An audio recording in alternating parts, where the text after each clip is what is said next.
Okay, good morning, ladies and gentlemen. This is Yvonne Mason, and this is All Things Books and Publishing. As you know, we do a podcast every week. My usual co host, Mary Brotherton, is still on vacation. So, once again, I have my friend, co author, co host, Cohort in crime. partner in crime, back with me today. And as you all know, we do not do a scripted show. It's never been my MO to do a scripted show. And there's a reason for that. The reason for that is when you do a scripted show, people don't relax.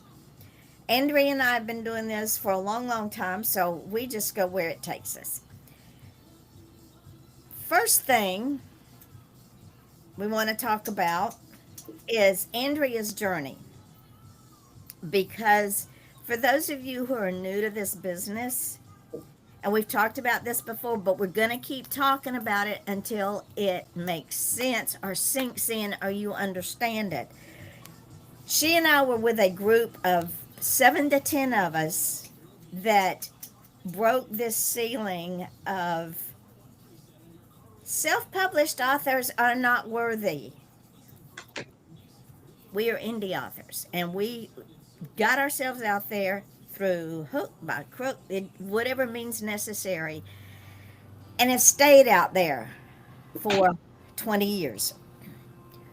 We have paved the way for you young ones who don't understand what we did to get you here. So let me tell you something. You're not doing anything new. We've been there, we've done that. We got you here. So before you get on a high and mighty high horse of how this is the way things are done, pay attention to this podcast. And we paid the price. Oh, dearly, we We paid. were attacked. I've had hate threads started about me. I've on forums. I mean, we've discussed that before. One guy got on there and I shocked everybody by going on there and saying, "Hey, I don't understand why all of you hate me so badly, but I'm here to tell you I'm not as bad as you think I am." 90% of the people on the site came and said, "Yeah, I had no idea who you were. The fact that you came and answered this post like this says a lot about your character." And even the guy that started the thread was like, "Oh, yeah, now I feel kind of bad because I didn't know anything about you except what I heard." So there's what we endured. Yeah, and you have All at the hands of traditionally published authors, I might add. so understand, ladies and gentlemen, your reputation is what other people think about you, but your character and integrity are who you are. And we have been very loyal to our readers, even to our critics, because our critics help pay our bills. And we'll get into that in a minute. We're loyal to each other. We don't backstab each other. We don't run each other down. We promote each other. We take care of each other because the bottom line is this: we are the core of this business. And if you say, "Oh, well, I can write a book. I can do," yeah, you can write a book. That's the easy part. But what you don't understand is when, and I know you do every day. I can publish your book. I can do book covers for you. I can do this. I can do that. You need beta readers. You need that. This costs you money. Trust me, and it's not cheap. And promotion costs money.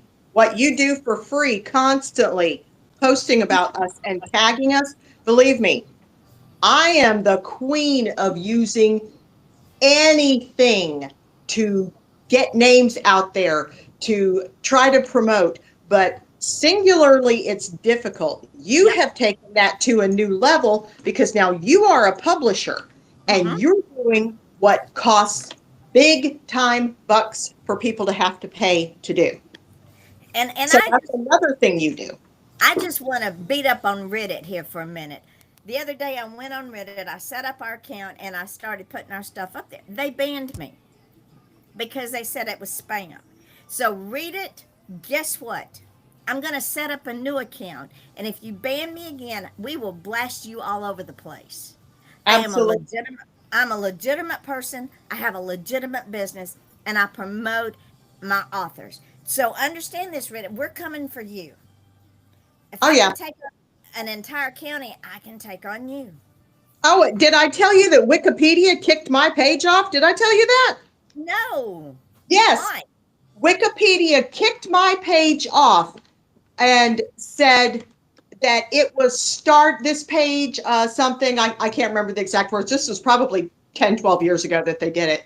Shortly when they switched over and tried to be more respectable, whatever, said that most likely author started her own page.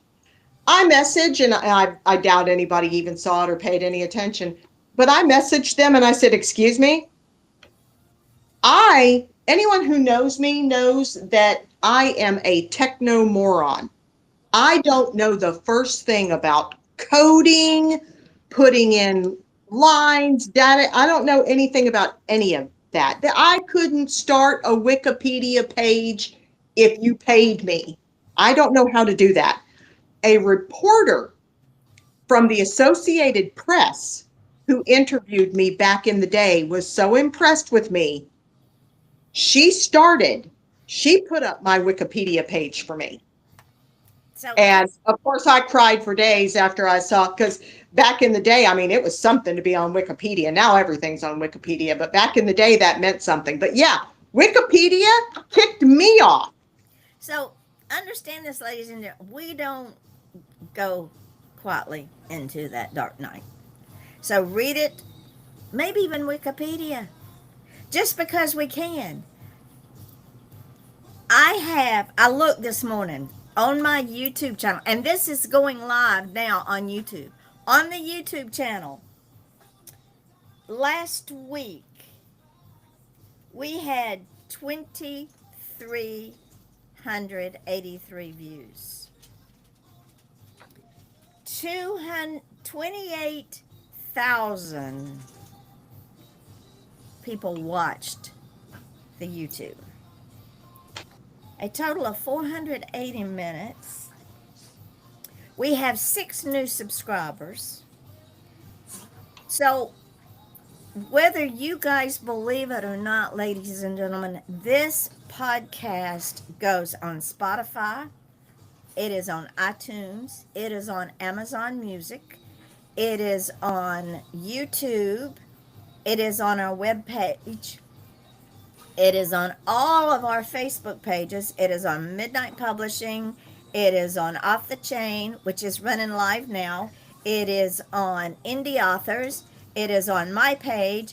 Andrea will put it up on everything on her page. Then we post the links up on Twitter, Instagram, Threads, one I can't remember, but I have it bookmarked, Blue Sky, Tumblr, sometimes Pinterest. So read it. Guess what? We're coming for you because we can. This Yeah, is because you are legit. You are so legit. And I keep saying this, everybody laughs about it. And I noticed Mary laughed about it too, but I'm serious. I am not going to be happy. I am going to continue to tag you in every single thing I do, because when I tag on my Instagram, it automatically goes to Threads. And then I go to Facebook and I'll make sure that you're tagged there. And if it's something having to do with Crowhaven Chapel, which you're getting ready to publish, then I'll go to my Crowhaven Chapel page and go there and post about it. And then I'll go to TikTok and post about it. I am not going to be happy until I have to say, thank God I signed with Yvonne when I did, because I swear now she doesn't even have time to take a bathroom break. She's so busy.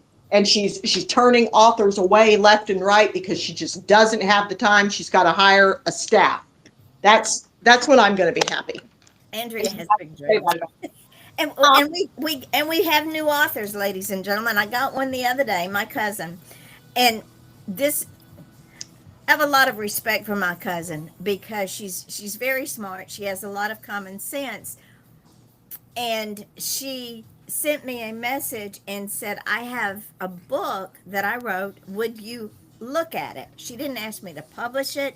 She didn't ask me to do anything but read it. I said, "Absolutely." Well, she sent me the book, and as I'm reading her story, It's memoir slash fiction. My heart is breaking because she's an empath. And as a child, her mother, because she was afraid of it, tried to squash that. And in the book, it talks about an incident where her father went and talked to the minister of the church they attended, where he was a deacon, and the minister told him that her gift was of the devil and he needed to get it out of her. So I messaged her and I said, I am so, so, so sorry that you had to live through that. I said, Mother was an empath. I am an empath. All of my children are empaths. And now I find out we're getting it from both sides, my mother's side and my dad's side, because this cousin is on my father's side. So I can't wait to get this book out there. Ladies and gentlemen, nothing that God creates is evil. Nothing. It's how we choose to use it that makes it evil. Being an empath, and Andrea will tell you because she's one too, being an empath is tiring. It is very exhausting because And it's a lot of times painful. very, I, I lost a job once because I knew someone was going to say something about me. And I went to my boss and said, what did this person say? What did the boss say to me? Well, if you didn't do anything wrong, you wouldn't be asking why this, or if this person even said anything about you. No, I didn't do anything wrong. I just knew that the person was going to cause me a problem. right. I lost a friend over being an empath because I 3 days it took me. I walked by the phone for 3 days. This was back when we had a landline. I walked by the phone for 3 days and just had to turn my head because I wanted to pick up the phone and call her. And when I finally did, I got her on the phone and I said, I have to tell you something. I had this dream 3 days ago that your husband's sister was killed by her husband. She dropped the phone, dropped the receiver. And when she picked it up, I heard her call her husband. And she said, Andrea had a dream about your sister. And I laid the dream out from beginning to end, even him going to the cops and giving them false information saying that she killed herself, trying to get her jewelry from the hospital so he could pawn it. I mean, everything. I would call her and talk to her a couple of times after that. And every time I did, it was, are you calling to tell me something bad again? And I lost her friendship over that because she didn't want to talk to me anymore because she was afraid that I was going to tell her something bad. So tell your cousin, I am right there with her, sister. I know exactly what being an empath can get you. And Andrea's right. My mother used to say she wished that she didn't have the gift. And I'd say, I well, always mother, said, where's the return desk? If this is a gift, where's the return desk? Where's the exchange desk? we can't return it. No, It's part of who we are. And we have to accept it. And we have to understand it. And I've told my children to embrace it. My mother used to say, I wish I didn't feel this way. Well, I'm sorry, mother. It's part of who we are. So if you're an empath, understand you're not alone. Do not be ashamed of your gift and do not try to squelch it because when you try to deny it and squelch it, it only makes it worse. You have to learn how to build up the walls when you're in a crowd. When I walk in a room, I pick up the energy of everybody in the room. It doesn't matter. If I'm in a crowd of people, I pick up all the energy. I get home and I'm exhausted. yes, yes. I put up a wall. I don't I leave have my house without putting up a wall because the final straw for me was a long time ago. I was sitting in my office and one of my coworkers walked by and I looked at her and I thought, she left her husband. She's getting a divorce. And so always hoping, another thing that Yvonne and I will both tell you, being an empaths, we always hope we're wrong. We always, absolutely. we always hope we're wrong. So I looked at her and I said, hey, how you doing today? And she said, "Oh, not too good. I kicked my husband out last night. We're getting a divorce." I sat in my office and cried for the rest of the day. Now, anybody who thinks that's cool, let me tell you, it's not. It is not. Hollywood, makes it seem like it's so awesome. And no, it is not. Let me tell you, it is not. So tell your cousin that she is loved. She is not alone. And she's got the two of us at the Absolutely. very least. At the very least. And when I was younger, I would tell my mother, "Mother, people make me tired." And that was before I fully understood why people make me tired. It's draining. It's It's very draining. draining, extremely draining. So understand that as empaths, we have to embrace it, and we have to accept it, and we have to deal with it. Good, bad, or indifferent, it's who we are. We cannot fight it because that makes us even more tired. Oh, So yeah. let's talk about, as I said, Andrea's been around a long time. And like Andrea, she and I move our characters around in our books because they make us. Andrea started her journey right sending short stories to an online magazine, correct? Am I Yeah. right? Yes, online websites that would offer places if you wanted to submit your poetry, you could. And these were just individuals; these weren't anything big. And then as I started getting traction, then I started submitting to online magazines. And for a while, she had her own, Yes, yes, which I had someone the other day contact me about Twisted Dreams and said, "Where can I get past issues?" I'm like, "They're still up on Lulu." just go get them. So Yeah. what she did is there was a book she wrote called "Fallen from Grace, Found in Shadow," and I've republished all of her old books, so they're out there. They're on Amazon, and you need to go get them because her books follow a thread, and while the characters may change, they follow that same thread. And Andrea, tell the people what that thread is and why you write the way you write. For me, and a lot of people do this. I'm dealing with someone right now that does this. And I keep trying to tell him this isn't what you do. Oh, I got distracted and I went off onto this whole nother other thing here now in within the book. And I'm like, no, you take that and you segue that into another book, you write a book too. I'll pick up where I've left off in a book because sometimes you'll read a book and it's like, well, how come this? What's this? This didn't happen. So you just take that and you move it into another story. A lot of people think that you have to cram everything into one book. You don't. The One of the first trilogies that I ever wrote was 3 books, and that Mm-hmm. was my Hounds of Knockmasheehan pirate trilogy. That was 3 books because I had unfinished ideas, threads that I went off on in the book and didn't finish. So you just take it to another book. Now, you don't have to write 15 or 20 books. At some point, you have to wrap it up. But you wrap it up, leaving people happy that they read it and satisfied. And then you introduce new characters in a new book. Now, Yes, to support your old character, and then you explain how they got there. And for okay, I'm going to use our example. Many years ago in a faraway land, I emailed Andrea one day and I said, "Let's do something. Let's put a book together from two perspectives. We have two main characters.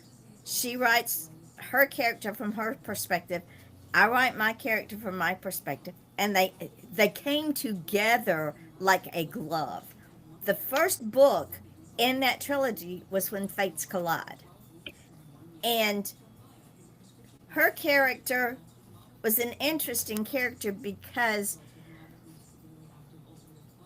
she was totally opposite of my character. My character was a bounty hunter. She was a rebel. She didn't take no for an answer. She always went after her person and got him. Well, when Andrea segued her character in there, her character's name was Hope Harrington. Well, Hope Harrington was somebody that my character was supposed to pick up. Only it was the wrong Hope Harrington. So these two, and her Hope Harrington is a little secretary that afraid of her shadow, never got out of her own way, was afraid of everything, and she comes on as Alex's partner because there's an underside of Hope that starts to come out. So we put this little book together and we got it out there, and then we did Mardi Gras Bound. By then, I had already published The Pink Canary, which is where I introduced my three drag queens. And if you haven't read The Pink Canary, you need to before you read these. So then the drag queens decide they want to come play with Hope and Alex. And I'm going to tell you, I was when you would send your part and I would read and start doing my part of that book, it was like, are these words really coming out of our mouths? Because it was so funny. Oh, it was. We warned people, have a bathroom close by before you read. Some of the dialogue that Hope has with Tweedledum and Tweedledee, two good old boys in the bayou, you see that her character has developed and grown. And Andrew will tell you, for a character to continually be in a book, you have to develop those characters. They have to grow. They can't be stagnant. Right. And Hope's getting a backbone in Mardi Gras Bound. She gets mouthy. Well, by the time we get to Arm Candy, Hope has completely come out of her chrysalis and become a butterfly with iron wings. Oh, yeah. And that was all because of Alex. Yeah, Alex takes no prisoners. Alex doesn't care. And Hope picked up on that and just ran with it. She did. So, ladies and gentlemen, you need to read those three books: When Fates Collide, Mardi Gras Bound, Arm Candy, and The Pink Canary, because the three queens show up in Murder in the Village, which is this last book we released, and in between Murder in the Village is Shady Rest. So in Duct Tape, Tarp, and a Shovel, the three new characters, and it's like Andrew's talking about, you have to constantly introduce new characters. The three new characters show up in Duct Tape, Tarp, and a Shovel. And this is what Andrea does in her books. She finalized, and it broke my heart, she killed off her hero in Fallen from Grace and Found in Shadow. Because if you run the thread of the book, she's not happy being without her mate. Right. Everything that she had worked toward, it's no longer enough. So when she kills this character off, there's an introduction of new characters for another book. And a reason and how they knew her, Right. why they're there. See, that's what's important. And because a lot of movies will do this. If you watch movies, they'll introduce new characters and then they don't give any explanation of who they are or what they're doing. It's just, oh yeah, by the way, here they are. And that has always driven me crazy. So I make sure that my characters have a reason for being in a book. They were either in the shadows in the other books and you just didn't see them. Maybe one was a bartender, maybe one was a dancer, something. I always have a way that they can tie in. And it's really not that difficult. No. And it's, like I said, if your brain is going, and I've told people this, and I don't know if anybody else does it, but if your brain is coming up with a new story while you're writing, take a break, write that down, put it off to the side, and then introduce it somehow later, even if you have to put it in another book. And the idea, ladies and gentlemen, is like Andrew says, it keeps those creative juices flowing. And I'm going to interject something, and I could be wrong, but I kind of think not. We just released Welcome to Crowhaven Chapel. And again, this is an outreach to the goth community about faith and knowing God and knowing that God sees the inner man as opposed to the outer man. And I'm going to go out on a limb here and say if you read Andrea's books, there is a thread, and that thread is a thread of faith and a thread of a belief in a higher power, even though she's talking about vampires and creatures of the night. But there is that thread. So it stood to reason that she would write Welcome to Crowhaven Chapel. Number one, she's in that community. Number two, she's seen the rejections. She's traveled that journey. But that was the next step. Would that be a fair statement? Oh, that's absolutely. That's more than fair, because even as a minister, I've had people come. I posed, and you and I discussed this. I posed a question about if you had a choice when the rapture happens, would you stay and try to save souls for the Lord, or would you go ahead and just go up and take your reward, and if that's where you're headed?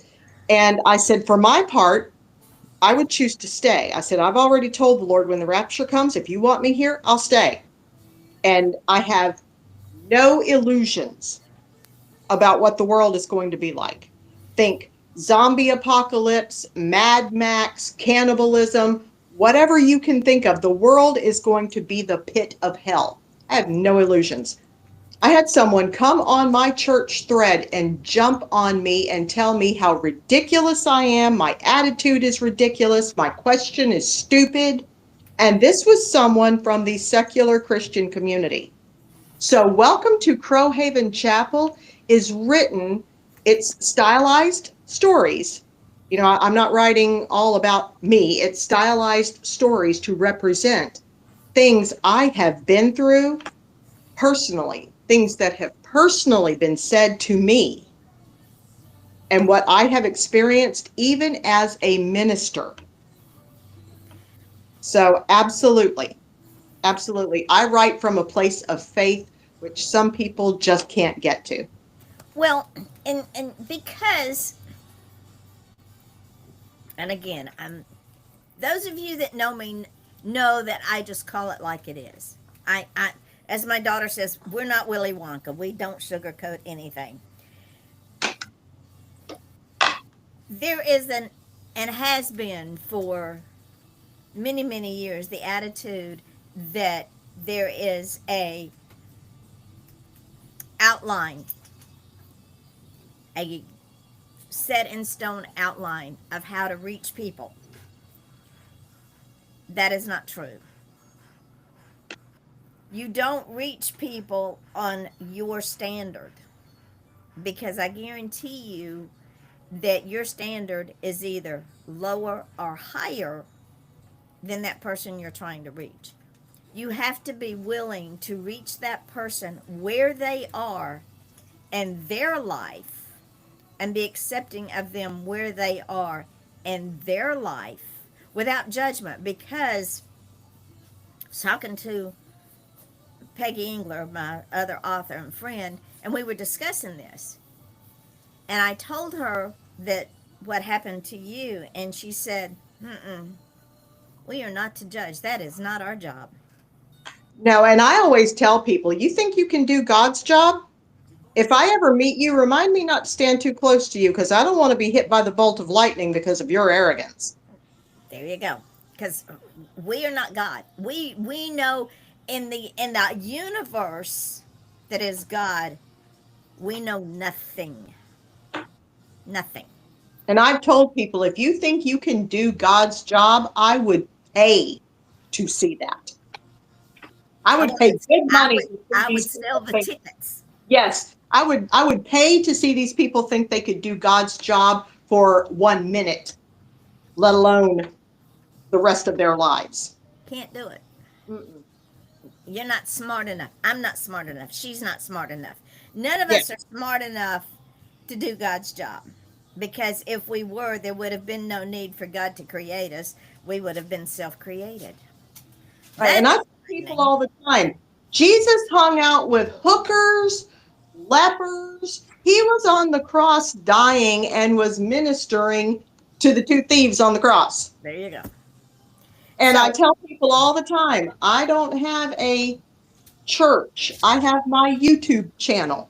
And I had the best compliment from someone the other day who came on Crowhaven Chapel on YouTube and said, "This is my new church." so, ladies and gentlemen, before you judge, understand you don't have that right. No. You don't have that privilege.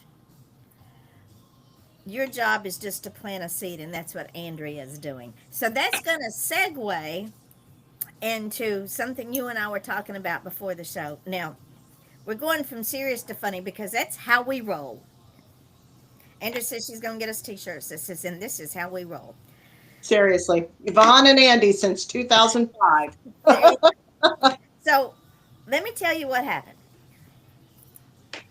We're going to jump back to Murder in the Village. Now, most of you know that Murder in the Village is fictional, but because all fic- all art is based on real life, art imitates life.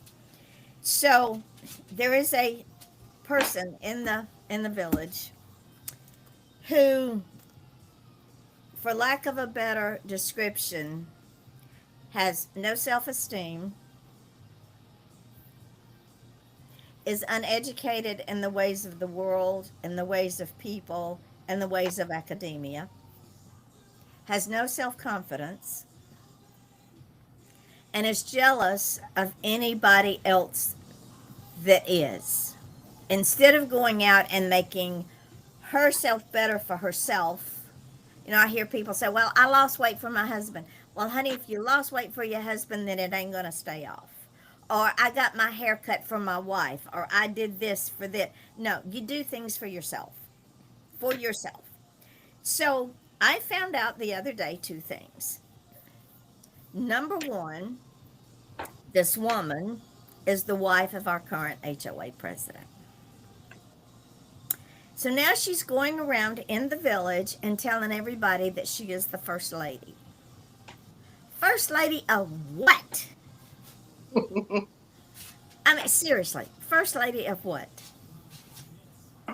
Honey, it's not a 4-year term. Trust me. It's not. Your husband is going to be out at the end of the year, one way or the other. You don't live in a White House. You live in a mobile home park, and you create chaos everywhere you go. Second of all, she and I had a mutual friend, and I love this mutual friend to death because she tried her hardest to stay, as we say in the political realm, Switzerland, because Switzerland never goes one way or the other. They are mutual. Who knows what they're doing in the background, but for the public, they are mutual. So this mutual friend would never tell my other friend and I anything that this woman said about us because she's got that much class. So the first lady, and I use that word jokingly, proceeds to tell this mutual friend when she told her she was coming over to my other friend's house, oh, so you're going to go see the lesbians. Now, I have friends who are lesbians. Some of them live in the village. Number one, be careful what names you call someone other than an idiot because she meets that criteria. And be careful that it doesn't get back to the person you're saying it about. Because like I told Andrea before the show, even though I killed her off in the first book, I am bringing her back to life and killing her off again, and I am going to use everything that she said against her in the book. That's how we roll. That's how we roll, which you can do because anything that anyone says is public. Yeah, it's public knowledge. It just like I think we discussed this last week when a character in the book or a gentleman in the village took a microphone and on a public forum said, "My name is not Dante." He puts himself in Murder in the Village. The 3 reviews that were written that were less than kind, they put themselves in the book. So if you don't want it in any of my books or in any of Andrea's books, taste your words before you speak them. Oh, Right, yeah. Andrea? Oh, my book, Hell's Bells, the dark vampiric comedy that you published, that was about this one little hag that I had constant problems with. Now, put that out there. Whichever one of you little hags back in the day I used to have problems with, see if you can figure out which one of you it is. But that's what's going to happen. And we can kill you off as many times as we want, bring you back in another book. We can do whatever we need to do. And we will. Of course we will. You know why, ladies and gentlemen? Because art imitates life. It really does. It really does. And anything, it's like I always tell people, if you don't want to end up in one of my books, you can end up in one of my books in one of 2 ways.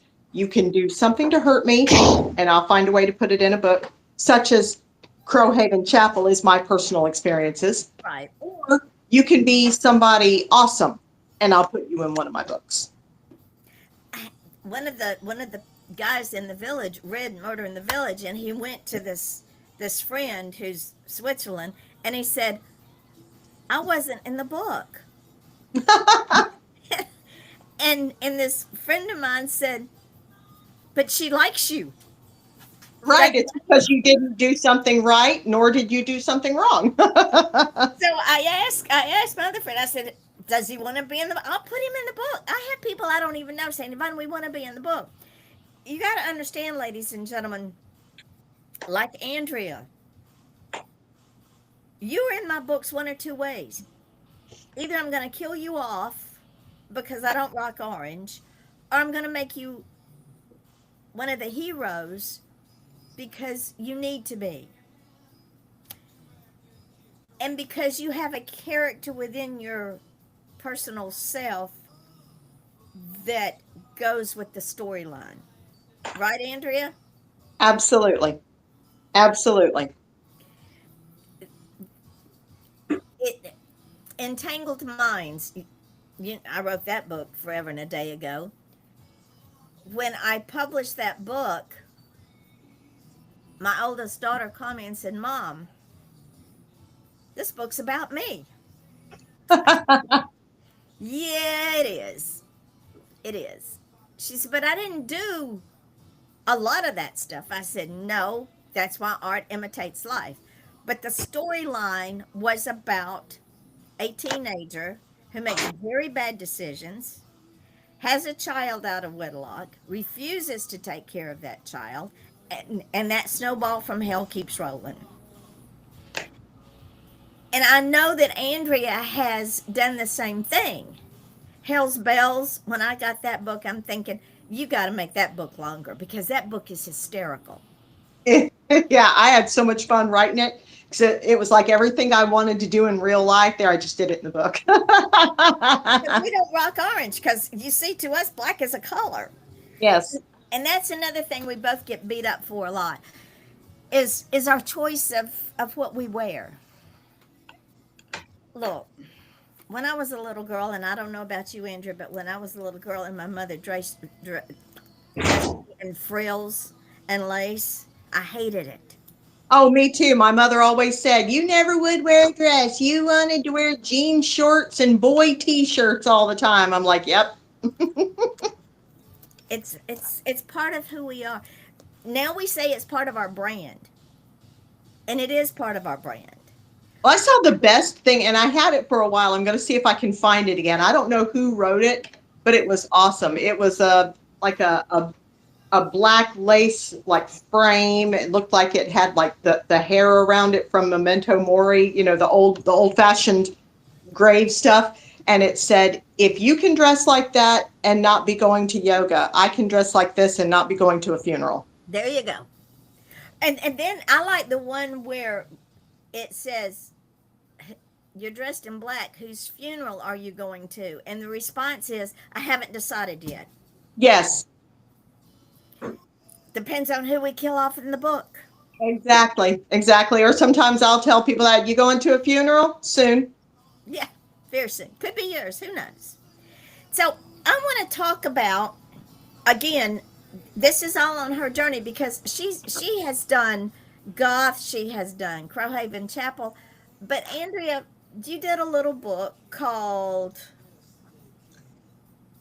Murder at. Saxon Grove. There you go. She's done so many I can't keep up. Okay, let's talk about that book because we want to get some traction for it. Why did you write it? What it is about, and are there going to be more? Yes, you're getting my next murder mystery when I write it. But Murder in Saxon Grove is a taste. It's kind of like I like to give people tastes of what I write. So that way, because I have heard from since I started writing back in 2005, is how far back this goes. And I'm sure you've heard the same thing. Well, I hate buying a book, spending money on a book, and then I hate it and it's a waste of my money. Okay, well, you know what? I give you a way out of that, which is why my ebooks should be like the best selling books ever because they're all free. I give you a taste. If Right, you like the ebook, the print book is written in the same style. So chances are you already know what you're getting. right, You should like it. Just like I did the two for lunch story, so people will know whether or not before somebody goes out and gets a hardback of Welcome to Crowhaven Chapel, they're going to know, okay, well, I liked Two for Lunch. That was a pretty cool story. So the rest of the book is written exactly the same way. So you'll know. And I have my Murder, Mystery, and Mayhem is the name of the collection. And it's an Archibald Limmer, which is my alternate Victorian middle-aged detective version of me. It's all mini mysteries, just a couple of pages. And it's a lot of people talk about how fun it is to try to solve a mystery with just those couple of little pages. Well, Murder in Saxon Grove was the first one I ever wrote. And it was longer than anything else that was in the book. So I right. decided to make it standalone. But I'm currently working on the next mystery book, which is going to go to you. And then I've got my contract killer book that I'm working on, and that's going to go to you too, of course. And then whenever I write another Crowhaven Chapel book, all of my books from now on are going to you anyway. So anything I write is going to you. So in the future, at some point, you'll be getting my contract killer book, which is almost done. I just have to do a few tweaks here and there. You'll get the next murder mystery book and then any Crowhaven Chapel stuff. See, and this is how we roll. And I have to tell you, I speaking of that, there was a review for Sherry and Richards Under the Dragon's Eye, and it was a beautiful review. And you know, when I do covers, the covers start the story, front and back. Mm-hmm. So at the end of the review, the reviewer said, "I want another book. When is the sequel coming out?" Because Sherry, like us, left Easter eggs in her book. Well, she messaged me yesterday and she said, the second book is going to be called Shadow of the Dragon's Eye. Oh, cool. So I am so proud of her. I'm proud of you. I'm proud of all of the authors that have taken their craft and owned it because now they can. And when I say that, ladies and gentlemen, number one, they're not under any pressure. I get the books when I get the books. I have free reign unless they're just married to their cover, and I try to convince them sometimes this is not going to work for you, and this is why. I have the freedom to send them covers and say, "What do you think? How do you feel about this?" They have the freedom to take as long as they want to write because we do the marketing for them. And you say, "Yeah, but I bet you charge." No, there is no, there's no gotcha either. No, They that's get what it is so free. amazing about Midnight Publishing is that everything you do is included. Yes, everything. Try to Because, get anybody else to do that. There's oh, always a strings attached, a caveat, and oh, that's not included. No, Midnight Publishing is the total package from beginning to end, which is Kindle, hardcover, getting paperback. all my future books. It, it, and if you're saying, well, why is some of the books not on Audible? This is why. In order, I mean, not Audible, but hard copy. In order for them to be in hardback, they have to be 79 pages or longer. And it doesn't matter if it's an extra blank page or a bio page, as long as they're 79 pages or longer, I can put them in hardback. And many times, what I do, just because I can, I create a whole new cover for the hardback just to make it different. It's the same theme, but it's a different cover. We Yes, did that with Sundown. yes. And that's something we have not talked about. Let's talk about Sundown of Vampire's Reprieve because, again, ladies and gentlemen, it's that same general thread of her characters that you will see throughout all of her books. And Sundown is really interesting and explain to the folks why. Well, it picks up and goes more into the happenings behind the nightclub. And then I throw in a little bit of, I'll just say, throw in a little bit of a curse that had been preordained many, many, many, many years before the end of the book. And I tie it all in together and explain why the book ends the way it does. Because a lot of people will read it and they'll be like, well, this is so much different than the first one. But it is, but it isn't. It all ties in and makes sense and fits in.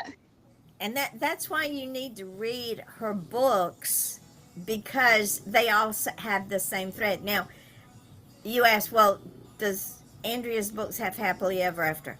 No, they don't. They do not. Be- Never. because her vampires, like humans, at one time were human. You're not born a vampire. Right. You were created. So you have a, depending on, in our story world, depending on at what age you are changed, depends on how many human elements remain in your psychic.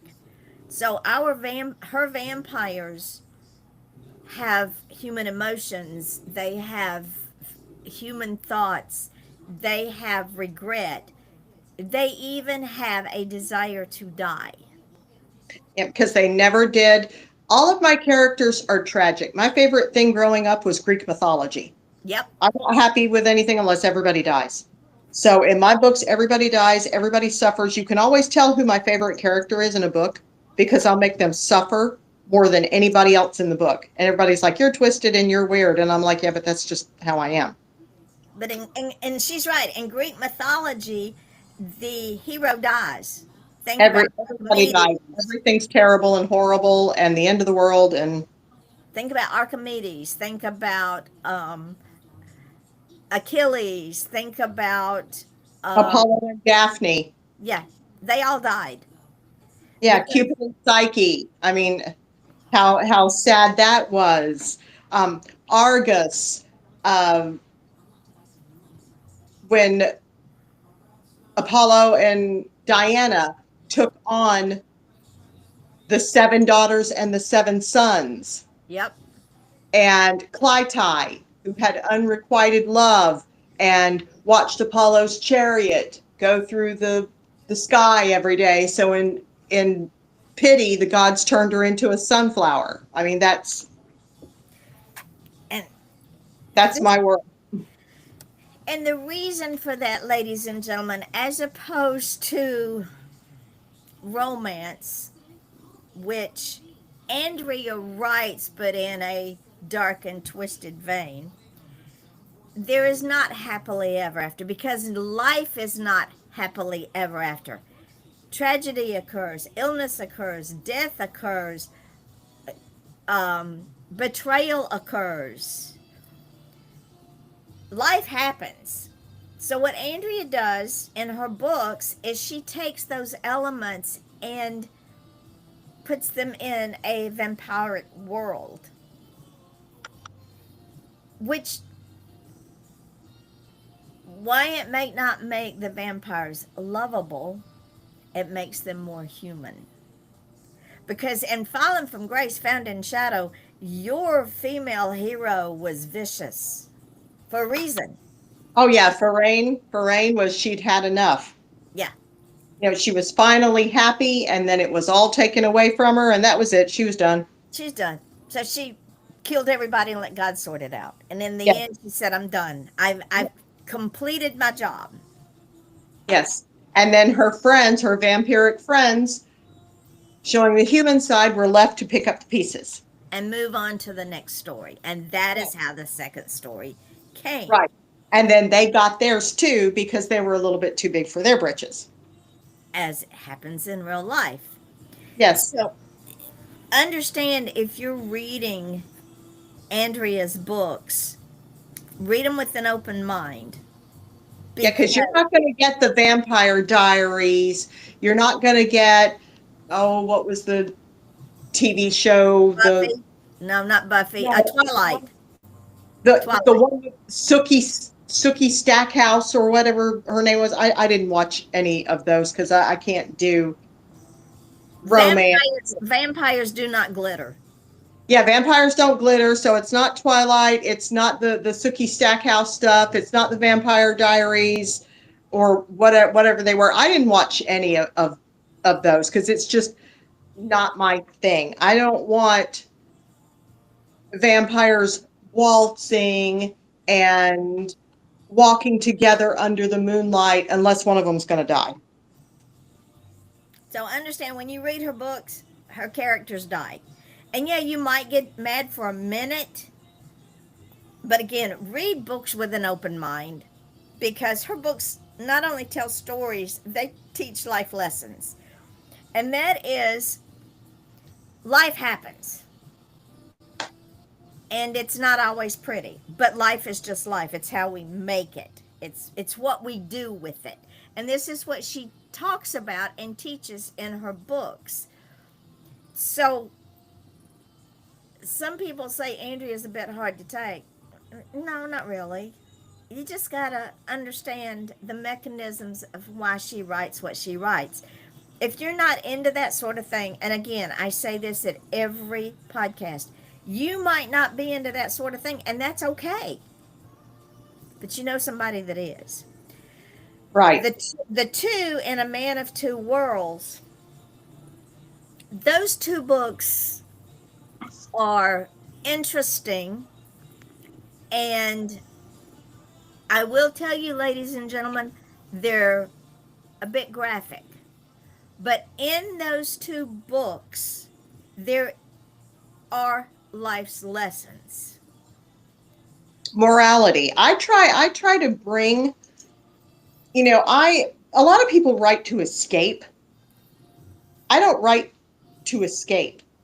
I write what I know, what I think, what I feel, which has always been outside the normal realm.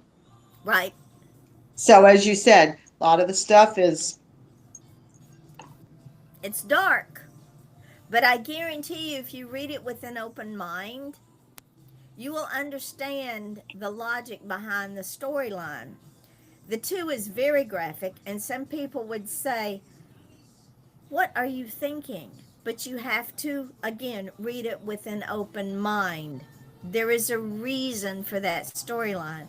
A Man of Two Worlds, that book teaches a lesson, and it is sad